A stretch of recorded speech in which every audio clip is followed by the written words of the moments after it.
تو پھر ایران کے ایک علاقے میں یہ یہودی کثرت سے دعا میں مشغول ہوں گے. یہ وہ زمانہ ہوگا جب عراق اور شام کے بیچ میں دجال ظاہر ہوگا.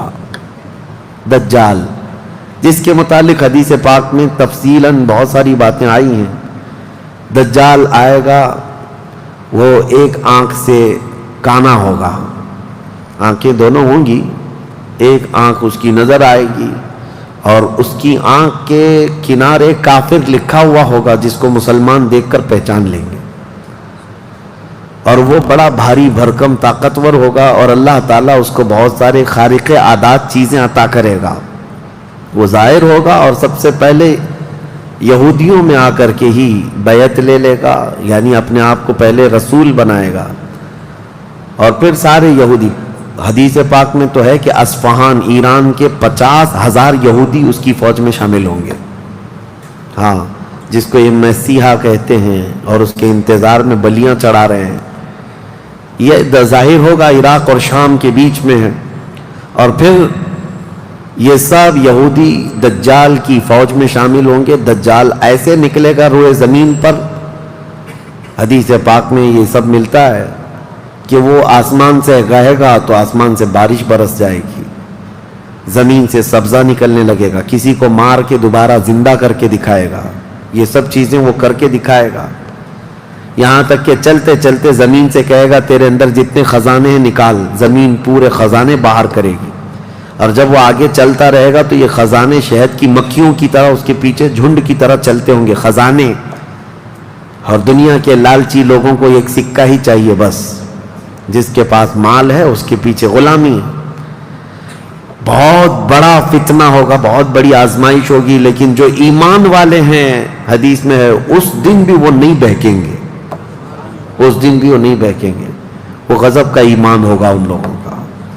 حضور صلی اللہ تعالیٰ علیہ وسلم نے فرمایا دجال کے فتنے سے مقابلہ کرنے والے جو مومن ہوں گے نا، اس کا فتنہ دیکھ کر کے بھی ایمان پر قائم ہوں گے، ان کے لیے حضور نے فرمایا وہ بغیر حساب کے ہی جنت میں جائیں گے.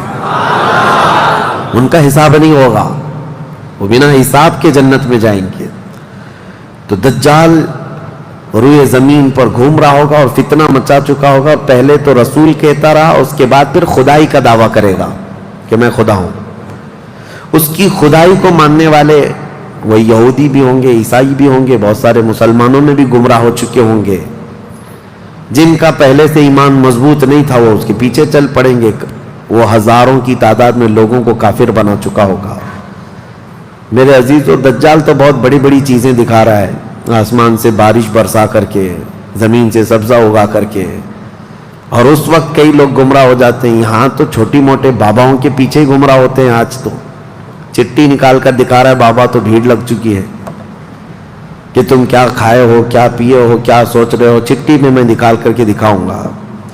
چٹی والے بابا کے پیچھے ہی ہزاروں چلے جاتے ہیں، تو دجال والے بابا کے پیچھے کتنے جائیں گے؟ لیکن حدیث پاک کی روشنی میں مفسرین نے، محدثین نے فرمایا کون لوگ اس دن محفوظ رہیں گے، کون لوگ اس دن محفوظ رہیں گے. دجال کی شکل جیسی بھی ہو، لیکن وہ جو چیزیں خارق عادات دکھا رہا ہوگا لوگ اچنبے سے دیکھ رہے ہوں گے. اچھا، ایک بات اور بھی بتا دوں. آپ گھر میں بیٹھے ہوں، کوئی مسجد میں ہوں گے، شور آئے گا کہ وہاں پر خدا اتر پڑا ہے، نعوذ باللہ من ذالک، اور عجیب و غریب چیزیں دکھا رہا ہے. آسمان کو کہہ رہا ہے تو آسمان بارش برسا رہا ہے، زمین کو کہہ رہا ہے تو زمین خزانے نکال رہی ہے. کچھ لوگ جو گھر میں بیٹھے ہوں گے، توجہ، یہ بہت اہم بات کہہ رہا ہوں، کہیں محفل میں ہوں گے، مسجد میں ہوں گے، جب یہ شور آئے گا تو کچھ کہیں گے کہ چلو ہم بھی جا کر دیکھ کے آتے ہیں. تو کچھ لوگ یہ کہہ کر کے اٹھیں گے اور جا کر کافر ہو جائیں گے. اور کچھ لوگ وہ ہوں گے جو جیسے سنیں گے اپنے آپ کو گھر میں ایسے مضبوط بند کر لیں گے کہ ان کو ہوا آنے کی بھی خواہش نہ رہے، اس طرح اپنے آپ کو محفوظ کر لیں گے. اور بزرگوں نے لکھا ہے کہ اس وقت اس کے فتنے عروج پر ہوں گے، لوگوں میں صرف اور صرف چرچا یہی ہوگا. اسی لیے میں اکثر یہ میڈیا کو دجالی میڈیا کہتا ہوں. اس کی وجہ یہی ہے کہ دجال کے آدھے سے زیادہ کام یہ میڈیا والے کرتے ہیں. سب جگہ پھیلائیں گے افواہیں، بہت جھوٹ کو سچ کر کے دکھاتے رہے، سچ کو جھوٹ کر کے دکھاتے رہے. یہ میڈیا یہی سب کام کرتی رہے گی. اس وقت کون لوگ محفوظ رہیں گے؟ بزرگوں نے لکھا ہے دجال کے قریب بھی جائے گا کوئی بندہ لیکن اس کو دیکھ کر نہیں گمراہ ہوگا تو یہ کون ہوگا؟ جس کا سینہ حضور کی محبت سے بھرا ہوگا. یہ وہی ہوگا جس کے لیے اعلیٰ حضرت نے فرمایا نا، تیرے قدموں میں جو ہیں غیر کا منہ کیا دیکھے. حضور کے قدموں میں جو پڑے ہیں وہ غیر کا منہ کیا دیکھیں. کون نظروں میں جچے دیکھ کے تلوا تیرا. اب یہ دجال گھومتا ہوا جب فتنہ بہت برپا کر چکا ہوگا، مکہ جائے گا، پہلے یہ یمن جائے گا، یمن میں بھی بہت فتنہ پھیلائے گا، اس کے بعد پھر مکہ آئے گا. مکہ کی سرحدوں کو اللہ تعالیٰ فرشتوں سے محفوظ کر رکھا ہوگا. فرشتے اسے داخل ہونے نہیں دیں گے، ماریں گے اور داخل نہیں ہو سکے گا. پھر مدینہ جائے گا، مدینہ طیبہ اپنی پوری فوج لے کر کے داخل ہونے کی. 2 شہروں کے علاوہ پوری دنیا کے ہر شہر گھومے گا، ہر شہر گھوم چکا ہوگا 2 شہروں کے علاوہ، مکہ مکرمہ، مدینہ طیبہ. مدینہ طیبہ کے سرحد پر آئے گا، وہاں پر بھی اللہ کے فرشتے پہرا دے رہے ہوں گے. میرے مصطفیٰ کا شہر ہے، دجال نہیں آ سکتا. لیکن اس کا شہرہ جب مدینے کے باہر بہت پھیل چکا ہوگا، مقام جرف ایک جگہ ہے، وہاں تک وہ پہنچ چکا ہوگا جہاں آج بادشاہ نے ایک پیلس بنایا ہوا ہے. ان لوگوں نے ایک پیلس بنا کر رکھا ہے وادی جرف میں. وہاں تک پہنچے گا تو مدینہ طیبہ کے ایک عالم وہ جائیں گے، اس سے مناظرہ کریں گے، ڈیبیٹ کریں گے. صرف مناظرے کے کرنے کی وجہ سے اس عالم دین کو وہ قتل کر دے گا. قتل کر کے اس کے بعد پھر ان کو دوبارہ زندہ کرے گا اور اس کے بعد کہے گا کہ دیکھا میری طاقت. اس عالم دین کا کہنا ہوگا اب تو مجھے تیرے دجال ہونے پر اور زیادہ یقین ہو گیا، اس لیے کہ میں نے میرے مصطفیٰ سے سنا ہے. وہ مار کر کے دوبارہ زندہ کرے گا. اور اس عالم کا دوسرا چیلنج یہ ہوگا کہ میں نے اپنے حبیب سے ایک اور بات سنی ہے، اب کی بار اب تو مار کر کے دکھا.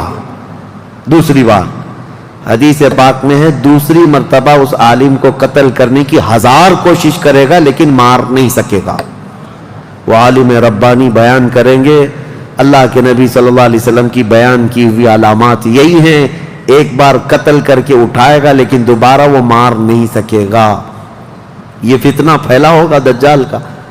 اور یہ گھومتے پھرتے ملک شام پہنچے گا جہاں امام مہدی ہوں گے. امام مہدی یہودیوں سے جنگ کرتے کرتے اور دجال کے فتنوں سے فیس کرتے کرتے وہاں پر ہوں گے ملک شام میں، دمشق میں. دعا کر رہے ہوں گے اللہ ان کے فتنوں سے بچا. ایک عصر کی نماز ہوگی، جب امام مہدی نماز کے لیے جا رہے ہوں گے 2 فرشتوں کے پروں پر ہاتھ رکھتے ہوئے سیدنا عیسیٰ علیہ السلام اتر جائیں گے. حضرت عیسیٰ علیہ السلام اب بھی باحیات ہیں آسمانوں پر، اللہ کریم ان کو اتارے گا. وہ آئیں گے، حضرت امام مہدی فوراً ہی حضرت عیسیٰ علیہ السلام کو پہچان لیں گے اور آپ کا ہاتھ پکڑ کر کے وہ لائیں گے. اور امامت کے لیے جب وہ آگے بڑھائیں تو عیسیٰ علیہ السلام نماز نہیں پڑھاتے. امام مہدی سے کہتے ہیں امام آپ ہی ہوں گے، حاکم آپ ہی ہوں گے، منتظم آپ ہی ہوں گے.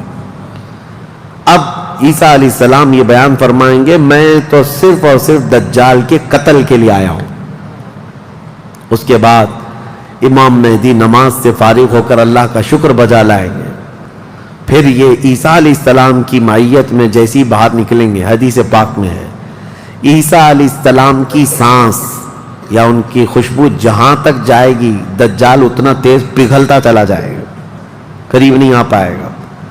اب وہ ادھر ادھر بھاگا بھاگا پھر رہا ہوگا عیسیٰ علیہ السلام کے خوف سے. عیسیٰ علیہ السلام جس وقت آئیں گے وہ سنہرا دور حدیث پاک میں ہے. اب عیسیٰ علیہ السلام صلیب کو توڑ دیں گے کہ یہ عقیدہ ختم کرو، خنزیر کو ماریں گے، جزیہ ختم کریں گے. اور اس کے بعد عیسیٰ علیہ السلام اس ملعون دجال کو بھگاتے بھگاتے مقام لد پر لے جائیں گے جو آج اسرائیل میں ہے. وہاں تک لے کر جائیں گے مقام لد پر، عیسیٰ علیہ السلام اس کو اپنے تیر سے ماریں گے، ختم ہو چکا ہوگا۔ دجال کے جتنے ہمراہی تھے ان کو بھی عیسیٰ علیہ السلام ختم کر دیں گے۔